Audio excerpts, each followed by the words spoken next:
오늘은 좁은 문, 성경에는 좁은 문으로 들어가기를 힘쓰라 이렇게 되어 있는데 기니까 짧게 좁은 문이라는 제목으로 강의를 하도록 하겠습니다. 이 좁은 문이 뭘까 궁금해하는 분들이 상당히 많더라고요.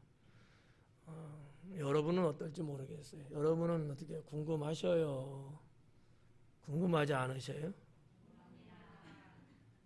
물어보니까 그런 거죠. 보통 이제 성도님들이 도대체 좁은 문이 뭐야? 이렇게 물어요. 성지순례 가신 분들은 아마 베들레헴 예수님 탄생교회 들어가셨을 텐데 그 입구가 김정희 집사님 어때요? 권사님 기억나요? 안 나? 다 이래요. 상당히 그 들어가는 문이 좁아요. 숙이고 들어가야 돼. 숙이고 폭도 좁고 높이도 낮고 좁습니다. 상당히 궁금해한 사람이 많더라고요. 그래가지고 누가 물었어요.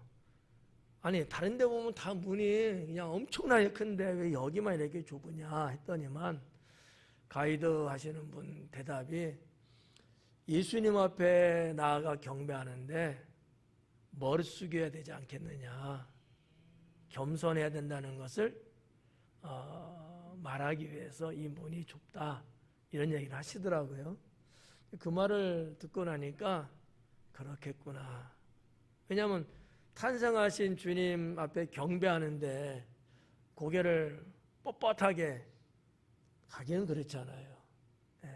동방의 박사들이 주님 앞에 갔을 때 비록 이제 갓 태어난 아기지만 머리 숙여 경배하잖아요.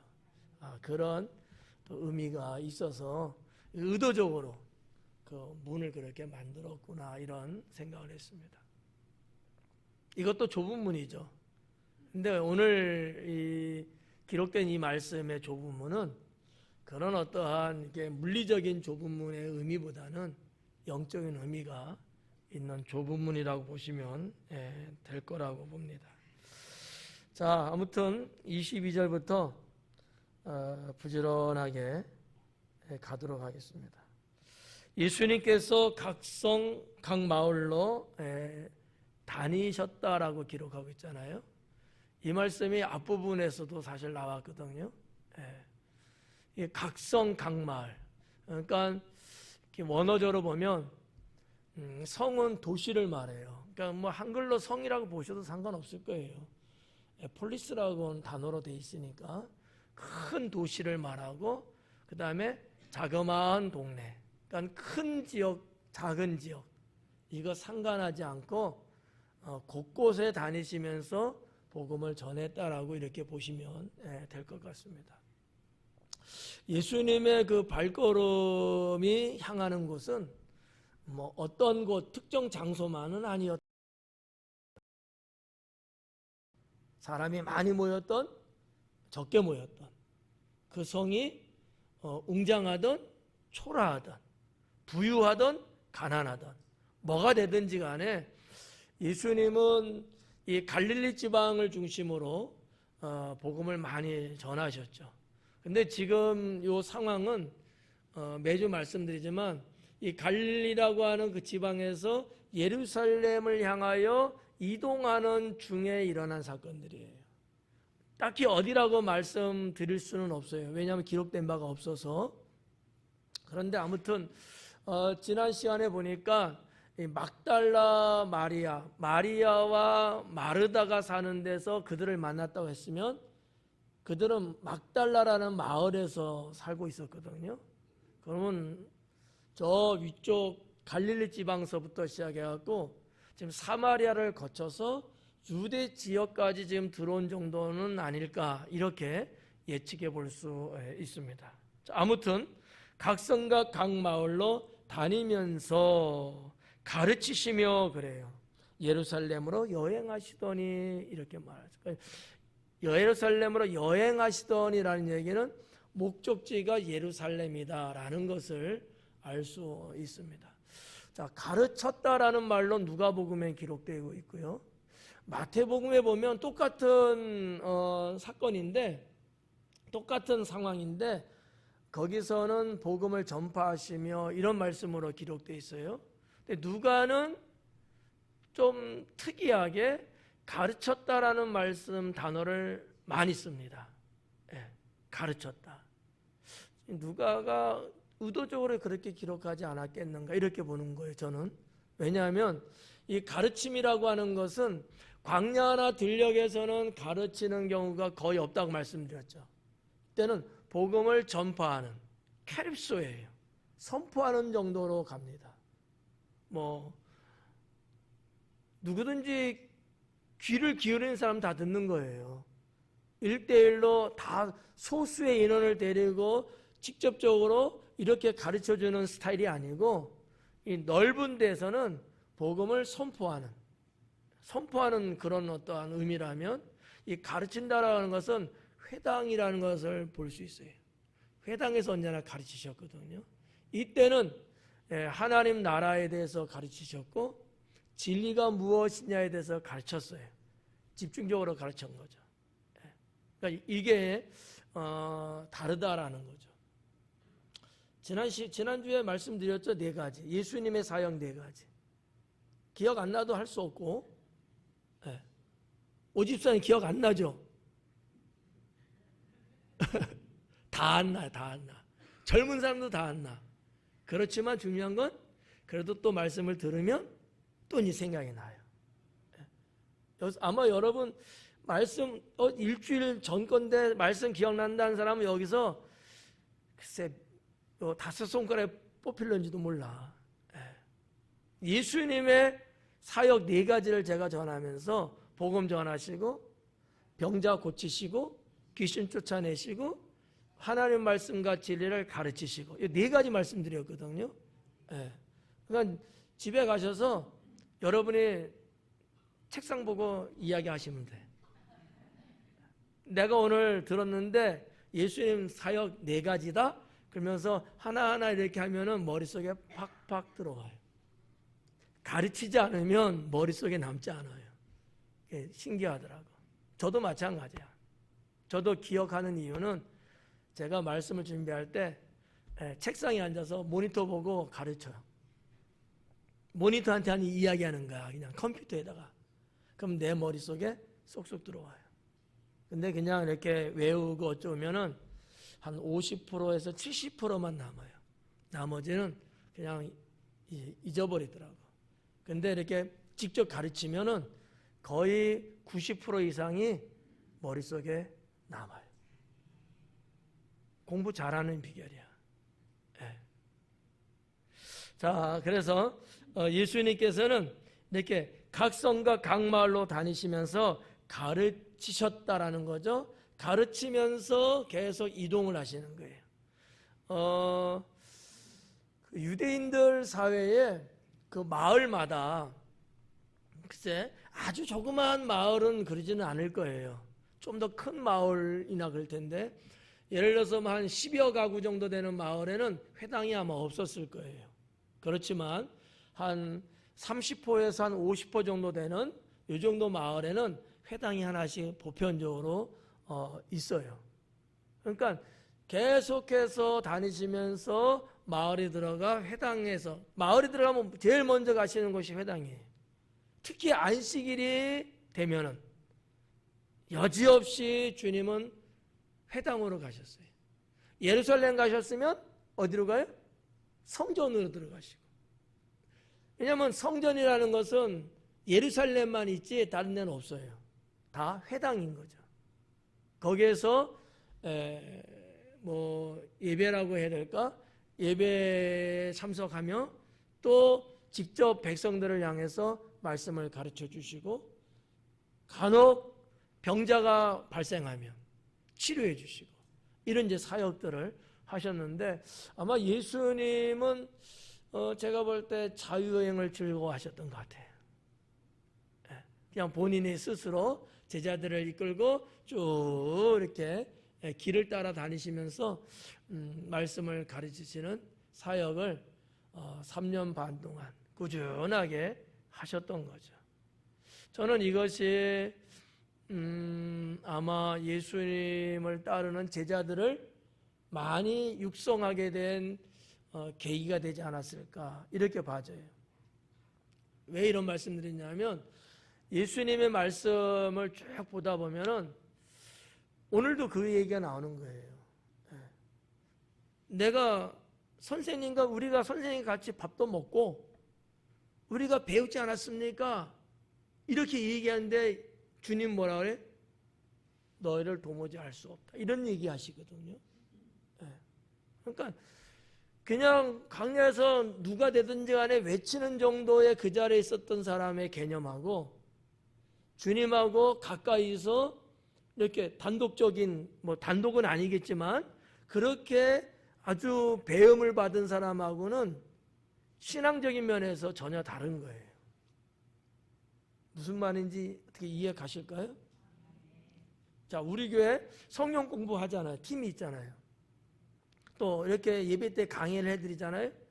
이럴 때 직접 말씀 듣고 배운 사람하고 그렇지 않은 사람하고는 차이가 분명히 있다고 하는 사실이죠. 말씀을 대하는 거, 그 말씀을 따라 사는 거, 이런 게 확연하게 차이가 날 수밖에 없는 거예요.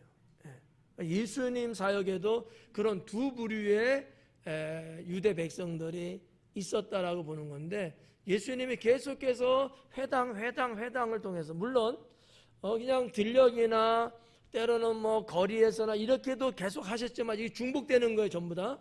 그렇지만 특히 회당에서 가르칠 때만큼은 거기서 말씀을 배우고 들은 사람은 들녘에서 그냥 들리는 그런 사람들보다는 훨씬 더 주님을 믿고 따르는 무리가 분명했다라고 하는 것이죠.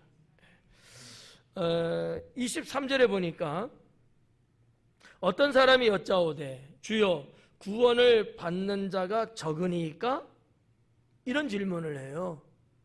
상당히 어떻게 볼 때 생뚱맞다 이렇게 볼 수 있거든요. 근데 그렇지는 않아요. 그 앞부분에서 우리가 하나님 나라를 지금 보고 왔거든요. 하나님 나라. 지난주에서. 그러니까 그 말씀을 계속 듣고 있던 사람이에요. 이 하나님 나라에 대한 거는 유대인들의 최대 관심사입니다. 다른 어떤 것보다. 유대인들은요, 뭐 이 땅에서 잘 먹고 잘 살고 뭐 부귀영화는 이거는요, 순위에서 한참 멀어요.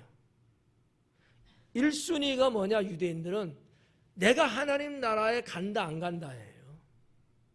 그러니까 여기 질문한 이 사람은 분명 유대인일 거고 이게 궁금한 거야. 당연히 우리는 아브라함의 자손이고 하나님 나라 가긴 갔는데 가만히 보니까 이 나사렛 선생님 이야기를 들어보니까 하나님 나라 간다 못 간다라는 그런 의미의 말을 뚝 던지신 거예요. 그러니까 자기 딴에는 조금 덜컹했던 것 같아. 하나님 나라 못 가면 어떡하지? 하나님 나라 그럼 누가 가지? 이런 아마 마음이 좀 들지 않았을까 그런 생각이 됩니다. 뭐 지난주 뭐 기억나냐 안 나냐 안 부를게요. 걱정하지 마세요. 그런데 여기 그러는 거예요. 구원 받는 자가 적으니까. 좀 부정적인 개념이죠. 많냐라고 물어보면 좀 더 긍정적인데 소심한 거야. 적습니까? 그 적은 무리 속에 나는 들어갑니까? 이거거든. 여러분은 어때요? 당연히 들어가야죠. 하나님 나라는 열려 있고 거기는 엄청나게 큰 나라인데 근데 과연 들어가는 사람이 많을까 적을까 이런 거. 그러니까 누가에 기록된 거로 놓고 보면 누가의 의중이 뭔가 하는 것을 알 수 있다는 거지. 하나의 문장을 보고도 적다른 데 비중을 둔 거예요. 그래서 적으니까. 유대인의 질문도 역시 마찬가지고요. 여러분 볼 때는 어때요?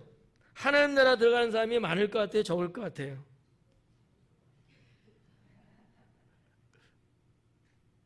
적습니다. 저도 적을 거라고 봐요. 예수님 이 당시도 그렇고요.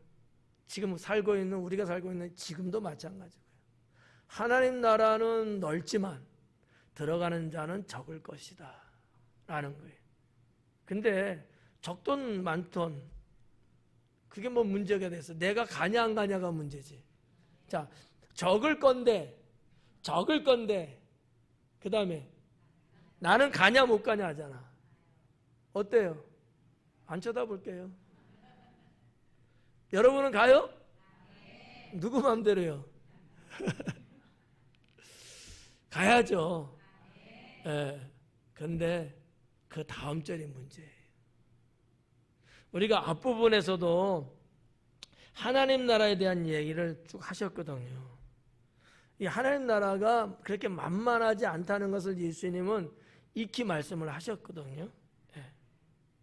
근데 여기 보니까 뭐라 그랬냐면 24절에 좁은 문으로 들어가기를 힘쓰라 그래요. 하나님 나라에 들어가는 것과 좁은 문으로 들어가는 것하고는 상관이 있어요. 그러니까 하나님 나라를 좁은 문으로 지금 말하고 있는 거예요. 근데 우리가 볼 때 주 예수를 믿으라 그리하면 너와 내 집 구원받고 많은 영혼을 구원하기 위해서 이 땅에 오셨고 또 복음을 또 예수님 전하시고 이러셨잖아요. 그런데 불구하고 들어가는가 적다? 이거 어떻게 우리가 받아들여야 될까라고 하는 거거든요. 그만큼 믿음 있는 자가 적다는 거예요. 믿음 있는 자가. 그런데 사실 예수님 당시에 유대인이라면 다 하나님 믿는 거잖아요. 그럼에도 불구하고 예수님은 그렇게 안 보신 거예요. 이따가도 말씀드리겠습니다만 앞부분에서도 뭐가 나왔냐면 악을 행하는 자들이라 했거든. 하나님을 믿는다면서도 하나님의 선하신 뜻대로 안 살고 세상적으로 살고 범죄하며 살고 악하게 살고 하나님 자녀답게 빛과 소금으로 살아야 되는데 그렇게 안 사는 거거든. 그런 자들은 주님 나라 갈 수 없다라고 하는 것이 예수님의 본 취지예요. 그러니까 여기에서 덜컹한 거야. 걸린 거야. 여러분 어때요? 명치쯤은 어떻게 걸려요? 그러니까 우리가 그냥 보편적으로 볼 때 예수님 믿으면 천국 가지 이렇게들 많이들 이야기하고 알고 있잖아요. 근데 이게 사실일까라는 거죠. 예수님 믿으면 천국 간다 무조건? 성경에는 그렇게 말하고 있지는 않다라고 하는 거죠. 사람들이 그렇게 말할 뿐이에요. 성경은 어떻게 보면 좀 더 강하게 말씀하고 있다고 표현할까? 하나님 뜻대로 행하는 자가, 예수님 믿는 자가 구원받, 이게 아니고 하나님 뜻대로 행하는 자가, 하나님의 선함에 참여하는 자가, 악행하지 않는 자가, 악행에 대한 얘기가 오늘도 본문에 나오는데 행악하는 자라고 나오거든요. 그건 이따가 이제 말씀을 드릴게요. 아무튼 뭐 구약 성경이든 신약 성경이든 예수님이든 뭐 사도들이든 누구든지 간에 다 공통적으로 하나님 나라 천국 가는 것을 뭐라고 말했냐면 하나님을 믿는 거는 기본적이에요. 그렇지만 그 믿는 자로서의 행실이 무엇이냐, 이게 2차적으로 걸리고 있다라고 하는 거죠. 나 믿는다고 천국 가겠느냐라고 하는 거죠. 좀 더 어려워요. 좀 더 어렵다. 이렇게 보는 게 아마 예수님 오늘 말씀하고 맞아 들어가는 게 아닐까 이렇게 생각할 수 있어요. 그래서 이 좁은 문으로 들어가길 힘쓰라라고 말씀을 하셨는데 과연 그 이 좁은 문이라는 게 도대체 뭐냐? 의미적인 겁니다. 하나는 고난의 길이에요. 예수님도 내 고난에 동참하라 하거든요. 고난에 참여하는 자가 주님 나라에 들어가는 거예요. 고난의 길을 걸으라는 거야. 누구를 위해서? 주님의 고난, 주님의 영광을 위해서. 이 고난이라고 하는 것은 어떤 의미에서 영생의 길이거든요. 그냥 이렇게 얼핏 볼 때는 고난의 길은 아우 힘들고 이렇게 생각하지만 그 길이 곧 영생의 길이에요. 그러니까 우리가 주님을 믿을 때 편하고 쉽게 믿으면 된다 안 된다? 안 된다라고 제가 거듭 말하잖아요. 신앙생활 하는데 쉽고 편하게 믿으려고 그래. 이런 사람들은 주님 나라가 허용 안 될 수도 있어요. 제가 뭐 갔다부터 말할 수는 없지만 그러나 주님과 함께 고난의 길에 동참하는 자가 주님 나라에 들어갈 수 있다라고 하는 것이죠. 그래서 예수님은 고난에 동참하라는 거예요. 사도들도 그 얘기를 계속하고 있었던 거죠. 주님의 고난에 동참하라는 거예요. 이게 우리 기독교 신앙의 골자 중에 하나입니다. 쉽고 편하게 믿으려면 안 된다. 그러면은 주님하고는 상관없이 살아요. 그냥 세상적으로 인간적으로 살게 되고요. 나 편리할 때 살게 되고요. 이 시간에 여러분 이 자리에 안 나왔을 거예요. 쉽고 편하고 그렇잖아. 왜 이 자리에 나오겠냐고. 그냥 1년에 한 몇 번만 나오면 되지. 그래도 믿는 건 마찬가지야. 하나님 믿는다고 말하잖아요. 1년에 한 번 예배 참석하는 사람도 물어보면 뭐라 그래? 나 하나님 믿는다고 그러거든요. 과연 그와 같은 분들이 주님 나라 들어갈 수 있을까? 저는 넌센스라고 봐요. 그러니까 하여튼 길어지니까 종합적으로 전체적으로 말할 때 고난의 길에 참여하는 것이 좁음은 들어가는 거예요. 두 번째는 어떤 거냐? 헌신에 대한 부분이거든요. 이 좁음이라는 것은 문만 생각하시면 안 되고요. 하기 어려운 것, 신앙을 지키기 힘든 것, 이런 의미들이 이제 있어요.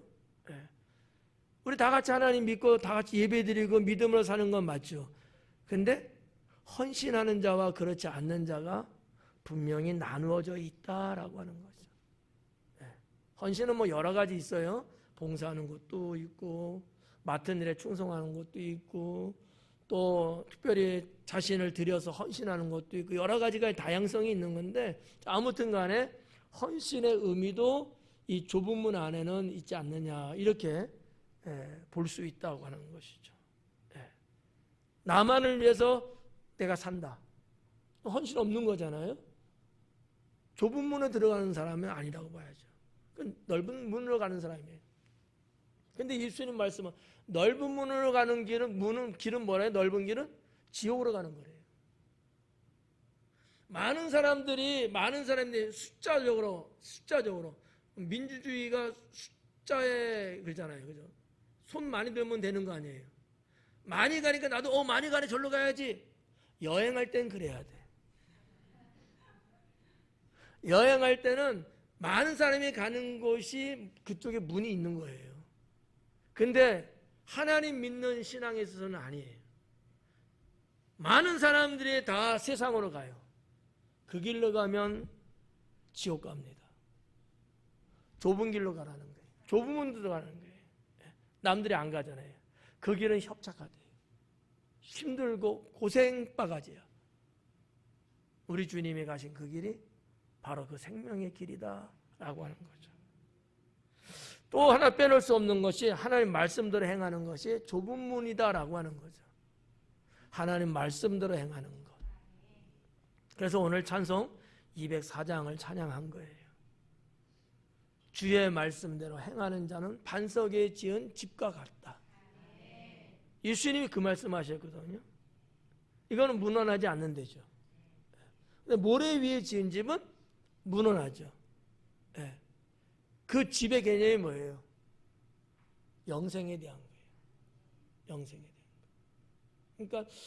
그러니까 반석에 지은 집 당연히 안 무너나죠. 그거는 하나님 말씀대로 준행한 사람, 하나님 말씀대로 순종하고 그렇게 산 사람은 반석에 지은 집과 같은 문헌하지 않는 사람이다. 그 영혼은 영생하는 사람이다.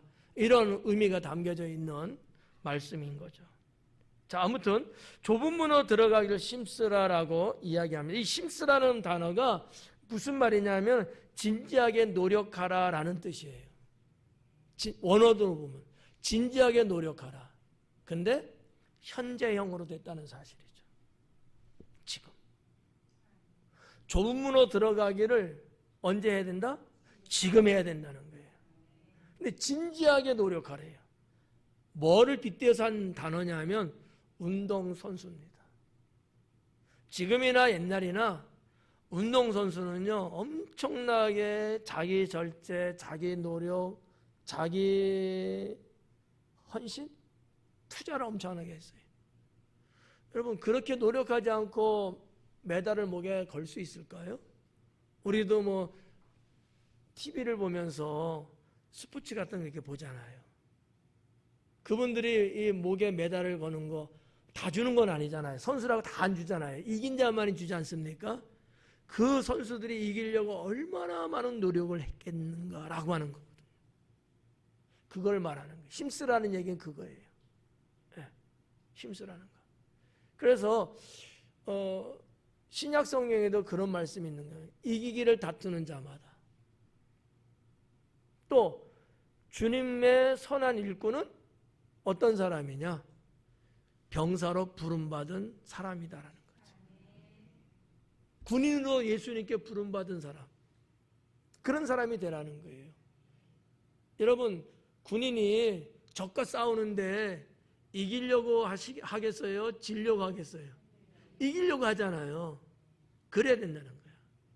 이기려면 어떻게 해야 돼요? 죽으라고 어떻게 할 때 힘써야 될 거 아닙니까? 그래야 이기는 거잖아요. 힘쓰라는 의미가 바로 그거다라는 거죠. 그러니까 좁은 문으로 들어가기를 그렇게 노력하라는 거야. 진지하게.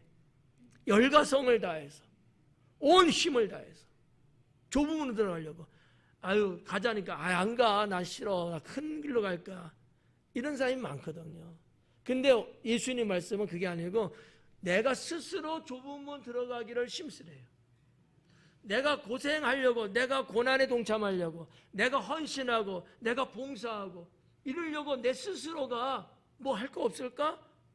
저거 힘든 일이지 남들은 안 하네. 내가 해야 되겠다. 이러라는 거야.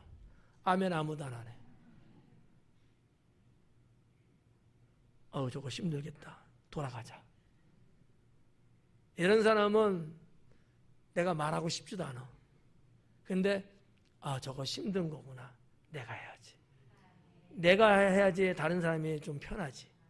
이런 마음을 갖고 그렇게 하는 것이 좁은 문으로 들어가기를 힘쓰는 거다 라는 거예요.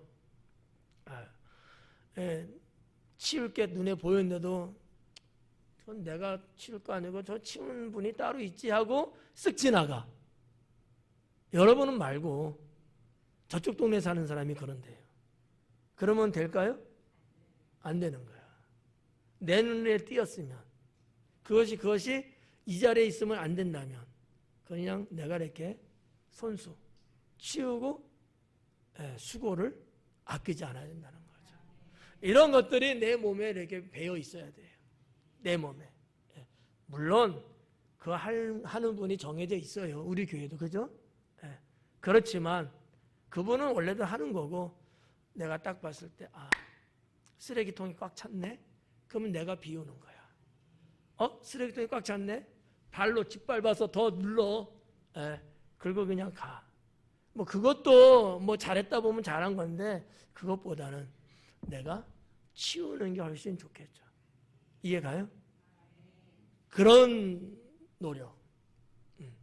이런 어떠한 신앙 정신이 우리들에게 있을 때 정말 주님 말씀에 좁은 문으로 들어간다는 것이 결코 그 사람에게 좁게 느껴지지 않아요. 널널해, 수월해. 왜? 등수가 되잖아. 1등서부터 10등까지만 들어갑니다 했는데 100명이 모였어요. 근데 여러분은 7등이야. 아니 5등이라고 하자고 그냥. 그러면 걱정돼야 안 돼요? 생각해 봐야 돼? 난 걱정 안 돼. 10명이 들어갈 수 있는데 내가 5등인데? 뭘 걱정해? 근데 내가 12번째야. 걱정돼 안 돼요? 걱정되죠. 네, 걱정되지. 그러니까 오늘 예수님 이 말씀에 이 좁은 문으로 들어가기 심쓰라는 것은 여러분들이 하나님 주시는 기회가 있을 때마다 들어가기 심쓰면 정말 내 힘으로 어떻게 안 되고 막 안간힘을 써야 되는 상황이 올 때는 여러분은 그때 수월하게 지나갈 수 있다는 거죠. 이거를 이해해야 되는데 쉽게 말하면 여러분 은행 통장에 이렇게 적금을 해놓듯이 미리 하나님 앞에 쌓아놓는 거예요. 하나님 앞에 여러분의 그런 신앙의 모습들이 쌓아지면은 누가 볼 때는 저게 어떻게 지나가지? 이래도 그런 분은 걱정할 거 없어. 찬양하면서 그냥 지나갈 수 있어. 네. 그래서 이 좁은 문으로 들어가길 심쓰라는 게 오늘 말씀의 가장 중요한 포인트예요. 심쓰라는 데 여러분 신경 쓰셔야 돼요. 진지하게 노력하라. 운동선수가 메달, 금메달을 따기 위해서 피땀 흘리는 것처럼 좁은 문으로 들어가려고 그렇게 노력해야 된다. 이렇게 보시면 되지 않을까. 저는 그렇게 생각하고요. 하나 추가적인 거 좀 말씀드리면, 여러분들은 이렇게 이제 살려고 노력하잖아요. 여러분이 그렇게 살려고 노력하잖아요. 그런데 그러지 못하게 하는 암적 요소들이 있거든요. 암적 요소들이. 그러니까 육적이든 영적이든 내적이든 외적이든 여러분은 그렇게 하기를 원해. 힘쓰려고 노력을 하는데 그러지 못하게 가로막는 것들이 있다는 거지. 인간적인 것일 수도 있고 신앙적인 것일 수도 있고. 그러면 어떻게 해야 돼요? 싸워 이기셔야 돼요. 양보하고 패배하면 안 된다. 왜? 나는 좁음으로 들어가려고 힘쓰고 노력하고 있는데 사탄은 가만 안 놔둬요. 그래서 자꾸 꼬신다고. 야, 이 멍충아, 왜 이렇게 힘들게 살려고 그래? 너 왜 그렇게 어렵게 믿으려고 그래? 이렇게 믿을 수도 있잖아. 하고서 우리에게 넌지시 살코기 안창살입니까? 툭 던져줘. 그러면 이 분별을 못하면 그러긴 하네? 그럴까? 하고 그쪽으로 가는 거야. 속은 거예요. 속은 거야. 그래서 많은 사람들이 넓은 길로 가는 거예요. 넓은 길로. 아니 그렇게 믿든 저렇게 하나님 믿는 거 맞잖아. 생각해보니까 정말 그래. 그렇지. 내가 그런다고 해서 안 믿는 건 아니지. 이렇게 생각이 드는 거예요. 그래서 그래 기왕이면 넓은 길로 가자. 이렇게 가는 거지. 근데 그건 사탄의 함정이다 라는 거죠. 이러한 암적 존재들이 여러분들이 힘쓰려고 하는데 반드시 자꾸 나타나요. 이거를 이겨내셔야 된다라는 거죠. 자, 넘어가서 24절 내가 너에게 이르노니 들어가기를 구하여도 못하는 자가 많으리라 그래요. 구하여도 들어가기를 구해도 들어가지 못하는 자가 많대요. 이게 걱정이지. 여러분 걱정이 아니에요. 알아봤어. 걱정이네. 아까 말은 다 거짓말이네. 들어간다며. 이게 걱정이 돼야 돼, 안 돼야 돼요? 안 돼야 되는데 이렇게 뜸들여.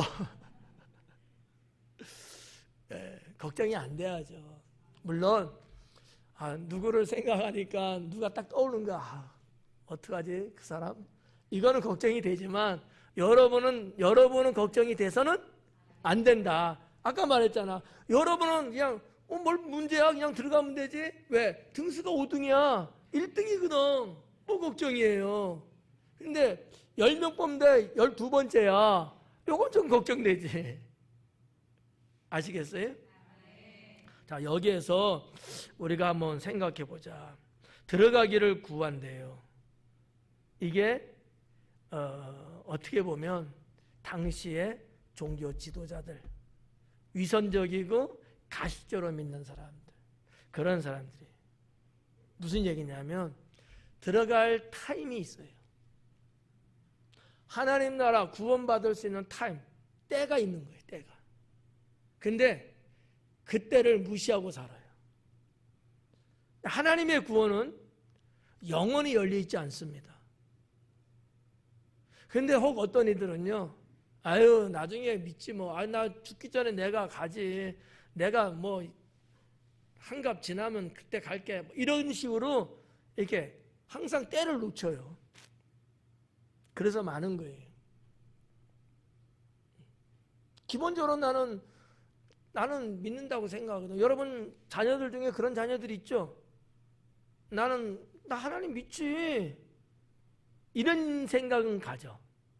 그런데 조문으로 들어가는 건 신경도 안 써. 그래서 때를 놓쳐. 그러면 천국은 못 가요. 천국은 내 마음대로 가는 곳은 아니에요. 하나님 뜻대로 가는 거예요. 그래서 이 들어가기를 구하여도 못하는 자가 많다라고 하는 얘기는, 예수님은 당시에 뭐 바리새인, 서기관 등등의 종교 지도자들을 향해서 하시는 말씀이에요. 물론 유대 백성들도 해당돼요. 등한히 여기고 하나님 나라에 합당하지 않게 살아가는, 온갖 죄악을 지으면서 백성들의 등골을 빼먹는 그런 사람들, 이런 자들에게 행하신 말씀인데, 문제는 뭐냐? 그들이 계속해서 그 악한 행위를 하면서 지금도 계속 살고 있다는 거지. 삭개오처럼 자신의 잘못된 길을 끊고 돌아서면 되는데 그러질 않는 거예요. 그래서 하나님 구원의 때를 놓치는 거죠. 그 의미가 이 속에 담겨져 있다라고 하는 거죠. 그래서 천국에 들어가려고 하지만 들어가지 못하는 자가 많다. 들어가려고 구하는 자는 일반 보편적으로 유대 백성들을 다 말하는 거예요. 종교 지도자를 포함해서 들어가려고 하는 사람들이 다. 근데 들어가지 못해요.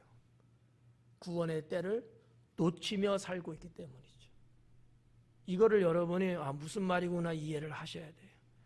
우리도 마찬가지거든요. 그래서 앞부분에 나와 있는 좁은 문으로 들어가는 힘쓰라는 말씀과 이 두 가지가 딱 맞는 거예요. 지금 힘쓰지 않으면, 현재형이라고 그랬잖아요. 미래형이 아니에요, 이 단어 자체가. 그래서 지금 내가 들어갈 힘써야 되는데 그러지 않으면 때를 놓친다. 그런데 들어가려고 하지만 못 들어간다는 거지. 그 다음 나오는 게 그거예요. 주여 주여 이렇게 두들기는 말씀이 그래서 그 밑부분에 나오는 거예요. 한번 볼까요? 25절에 집주인이 일어나 문 한 번 닫은 후에 너희가 밖에서 서서 문을 두드리며 주여 열어주소서 하며 그가 대답하여 이르되 나는 너희가 어디서 온 자인지 알지 못하노라 하리니. 자, 여기서 예수님은 집주인이 일어나 문을 한 번 닫은 후에 이런 말씀이 있거든요. 이게 유대인들의 관습이에요. 유대인들은 잠자려고 침소에 들잖아요. 절대 문 열어주지 않습니다. 안 열어줘요. 그게 유대인이에요. 여러분은 열어줘요, 안 열어줘요? 당연히 열어주죠. 한국 사람이잖아. 근데 유대인은 안 열어요. 그러면 밖에서 밀고 들어가지? 못 들어가요. 밖에 문 손잡이가 없거든요. 안에서 열어줘야지만이 문이 열려요. 그러니까 예수님은 그 이스라엘 자기 나라의 이런 어떠한 문화적인, 관습적인 이런 것들을 이렇게 말씀을 하시면서 풀어나가고 있는 거예요, 지금. 집주인이 일어나 문을 한 번 닫은 후에 너희가 밖에서 문을 두드리지만 열어달라고 하지만 안 열어준다는 거예요. 그래서 뭐라 그래요? 나는 너희가 어디서 온 자인지 알지 못하노라. 나는 너희가 어디서 왔는지 난 몰라. 모르지. 서로 뭐 이렇게 개구 창구가 이렇게 있어서 쳐다보고 뭐 인터폰 있나? 쳐다보고 김서방이네? 이게 아니잖아. 꽉 닫혀 있어요. 근데 예수님의 이 말씀, 나는 너를 도무지 알지 뭐 이거 어떻게 표현해야 돼? 이 관용어라는 표현을 이제 문법에서 쓰는데 관용적인 얘기예요. 관용적인 얘기. 나는 너를 알지 못한 이 얘기는 절단했다는 거예요. 예수님이 그런 말씀을 여기서 써요. 여기 보니까 또 뭐라 그래? 나를 떠나가라. 이건 관계가 끊어졌다는 걸 말하는 거거든요. 이 관용어법이에요. 자, 아무튼 이런 말씀을 하시면서 좀 더 아주 강력하게 예수님은 말씀하고 있다. 아주 당시에 그 사람들에게 엄청난 핵폭탄과 같은 말씀을 하신 거예요. 그래도 명색이 그들은 유대인이잖아요. 당신들은 선민이라고 믿고 있잖아요. 하나님은 우리 아버지라고 믿고 있는 사람들이거든요. 그럼에도 불구하고 이 말씀을 한 거예요. 나는 너희를 도무지 알 수 없다. 이 얘기한 거예요. 열어달라고 두들기는 거야. 뭐 이런 말 해야 되나? 이 서서라는 단어도 나오는데 이 서서라는 얘기는 열 때까지 계속해서 있었다라는 의미거든요. 네. 근데 안 열어줘요. 왜? 문이 닫혔기 때문에. 그럼 언제 가야지 문 열어줘요? 네? 크게 말해봐요. 다음 날에 끝났어. 언제 가야지 문을 열어줘요? 유대인 관습 문화적으로 잠들기 전에, 어둡기 전에. 해가 떨어지면 잠에 들어요. 그러면 문을 닫아요. 그 전에, 밝을 때, 어둡기 전에, 세상이 어둡기 전에, 주님의 빛이 이 땅에 비치고 있을 때, 하나님의 구원의 은총이 여전히 남아있을 때, 아까 말씀드린 거예요. 구원의 시간이, 구원의 때가 있을 때, 그때 해야 돼. 지났어. 근데 지났는데 와갖고 열어달라는 거예요. 안 열어주지. 안 열어줘요. 어린애들 그 찬송에도 그런 찬송 가사가 있잖아. 안 열어줘요. 그러니까 예수님은 유대인들의 문화와 간습적인 것을 가지고 하나님 나라 문이 열리고 안 열리는 것을 예로 지금 하고 있는 거예요. 그러니까 여러분, 에이 나는 그냥 마누라 치맛자락 잡고 갈 거야. 안 돼. 옷 벗으면 어떡하려고. 나는 우리 어머니 뭐 어쩌고 안 돼. 주님이 나에게 구원의 기회를 줬을 때 내가 그 구원을 거머 잡아야 돼. 그리고 열심히 주님과 함께 살아야 되겠죠. 이런 말씀이 이제 25절까지 있는데 26절에 그래요. 그때에 너희가 말하되 우리는 주 앞에서 먹고 마셨으며. 주님 앞에서 먹고 마셨대요. 이 얘기는 무슨 얘기냐? 이 사람들이 한 얘기예요. 무슨 얘기냐면 친한 교제가 있었다고 이야기하는 거예요. 지금 우리는 선생님하고 그렇게 가까이 교제하지 않았어요. 이 얘기예요. 친하게 지냈잖아요. 이 얘기하고 있는 거거든. 여러분도 저한테 그럴 거죠. 목사님하고 친하게 지냈잖아요. 잘 살았잖아요. 우리요. 맞지. 그건 맞지. 근데 때가 지났어. 때가 중요한 거예요. 이 사람들이 거짓말하는 건 아니에요. 예수님과 함께 식사했어요. 뭐 벳사다 들려서도 수많은 사람들이 같이 가는 곳곳마다 먹을 거리가 없으면 주님이 먹을 것을 대주시면서 그들과 같이 만찬도 하시고 오찬도 하시고 사실이에요. 근데 때가 끝난 거예요. 때가 끝난 거예요. 때가 중요하다는 거지.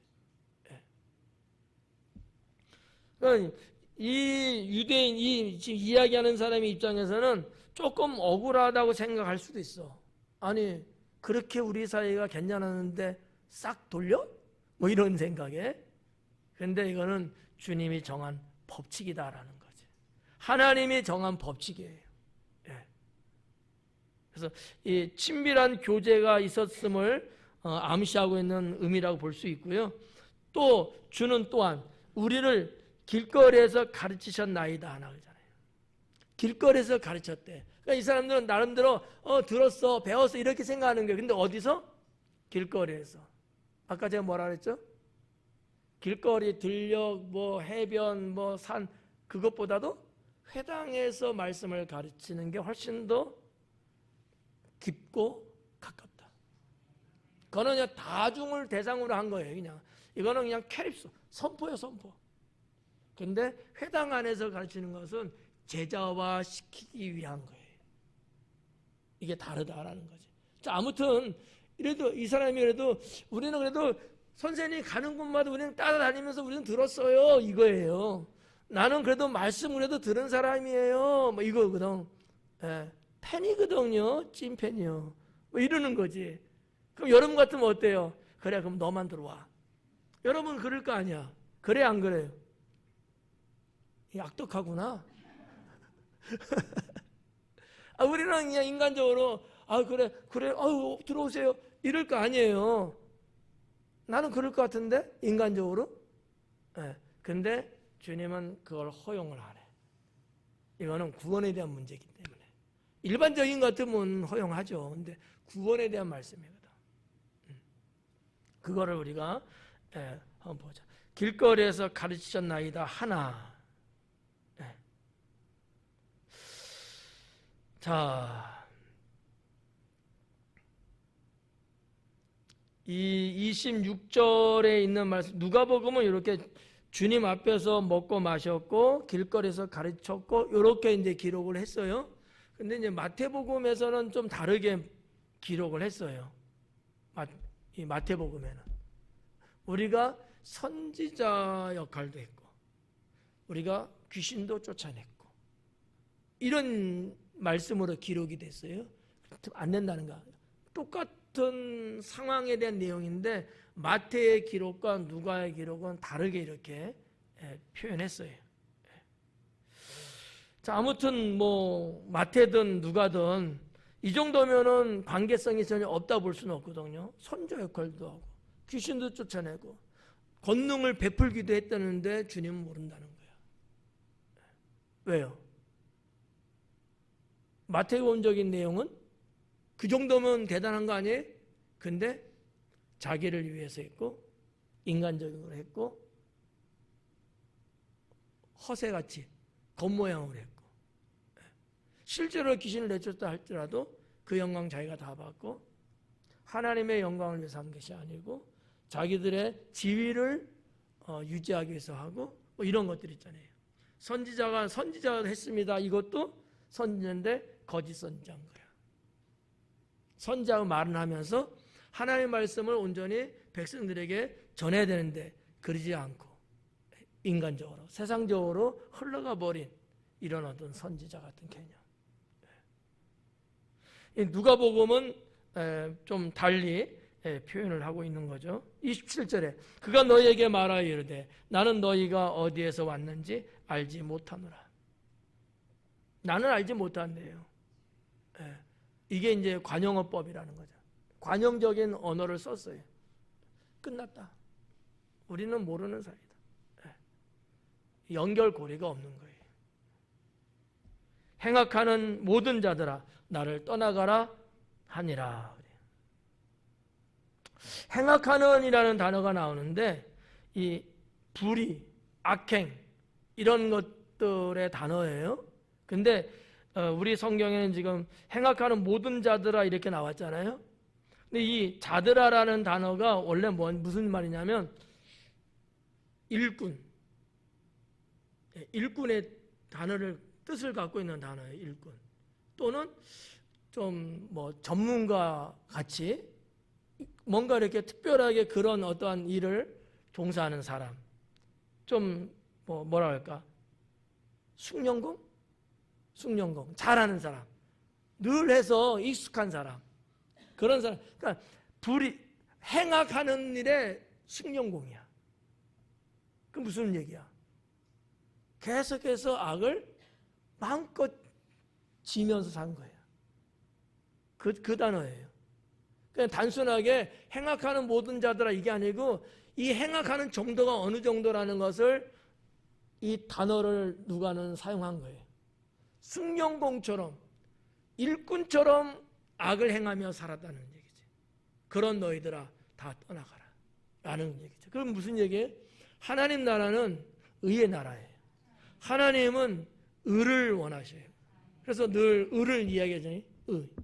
그러니까 하나님 나라와 나의 삶의 의하고는 관련이 상당히 깊습니다. 의를 행하는 자가 복이 있다 하거든요. 그러니까 우리가 야고보서를 보면은 거기서도 뭐라 해요? 행함 있는 믿음. 그게 의예요. 두 가지를 여러분이 생각하시면 좋을 것 같아요.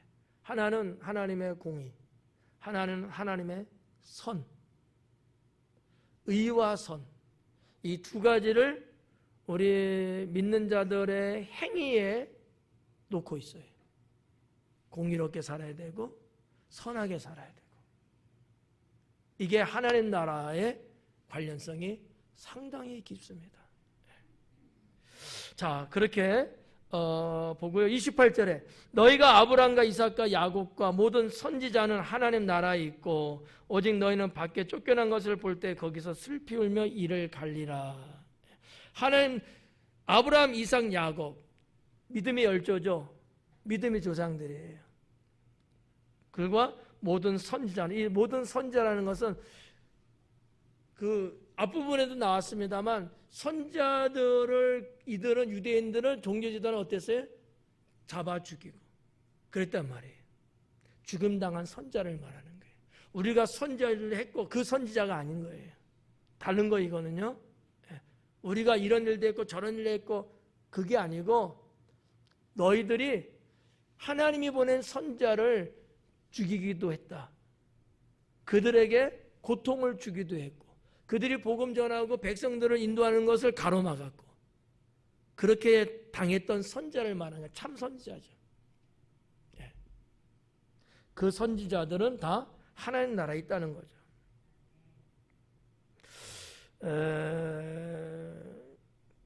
슬피 울며 이를 갈리라 라는 이것은 고통을 상징하고 있습니다.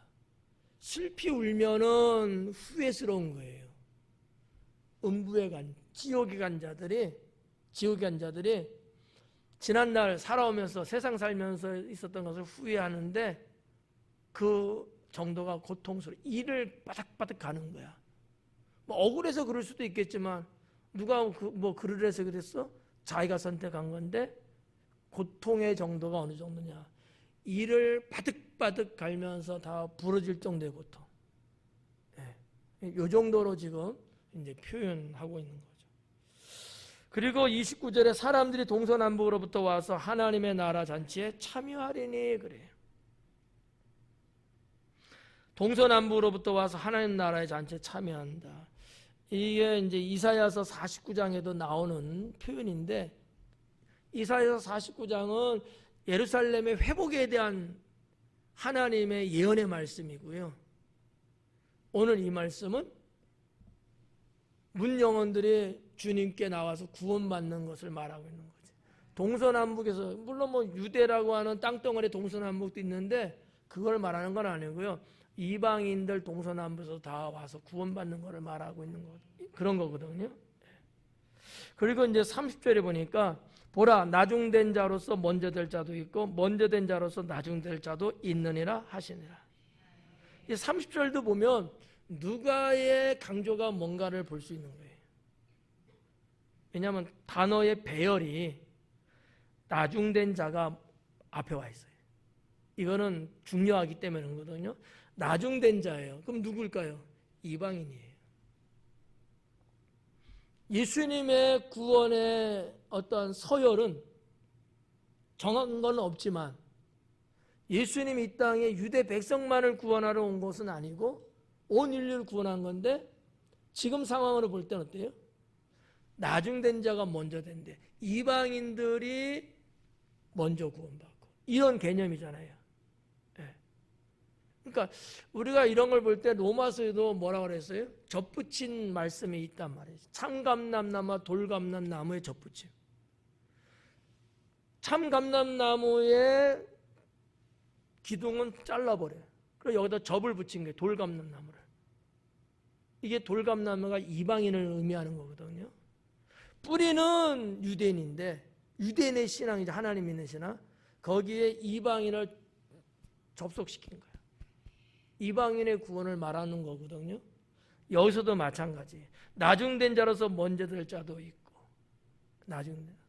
그래서 이방인의 구원을 예수님이 의미적으로 언급을 하셨고 또 이 말씀은 어떻게 보면 당시 유대인들에게 경고하는 말씀이기도 합니다. 너희가 먼저 된 자, 너희가 선민, 너희가 하나님 백성 이런 생각들 너희가 갖고 있지만 너희는 먼저 된 자가 아니라는 거죠. 그러니까 그런 어떤 서유는 먼저 된 게 맞는데 구원에 있어서는 하나님의 구원은 그게 아니고 뭐예요? 예수님을 구주로 영접하고 그의 말씀에 순종하고 살아가는 자. 그러니까 우리가 성경에도 보면은 첫째, 둘째, 셋째 자식이 이렇게 있는데 첫째가 다 우선권이잖아요. 근데 보면 둘째가 믿음의 이 대를 이어나가요. 믿음의 대를. 에서와 야곱 바뀌어요. 바뀌어. 천국은 데서 침노한 자의 것이다 라는 말씀을 하고 있는 거죠. 예. 난 첫째니까, 난 장남이니까, 난 장녀니까 좋지. 잘하면. 못하면 차사한테 뺏긴다. 축복도. 예. 그래서 그 마지막 30절에서는 하나님의 구원에 있어서 누구를 먼저 말씀하고 있느냐? 이방인을 먼저 말하고 그 다음에 유대 백성을 말하는데 이게 요한계시록에도 나오는 거예요. 그래서 여기 이제 보면 먼저 된 자로서 나중 될 자도 있대. 예. 여러분도 우리 교회 먼저 된 자, 나중 된 자 이렇게 볼 수도 있잖아요. 우리 교회 안에서만. 그런데 어떤 사람은 먼저 믿기는 했는데 나중에 믿는 사람보다 신앙이 별로야. 그런 사람들도 있어요. 같은 개념이야. 그러니까 먼저 된 자는 어떻게 해야 될까? 깨어 있어야 돼요. 나 우리 교회 먼저 왔는데 그게 뭘 의미가 있냐고. 그만큼 신앙생활을 잘해야지. 네. 무슨 말인지 아시겠죠? 그래서 먼저 된 자는 특히 더 깨어 있어야 된다.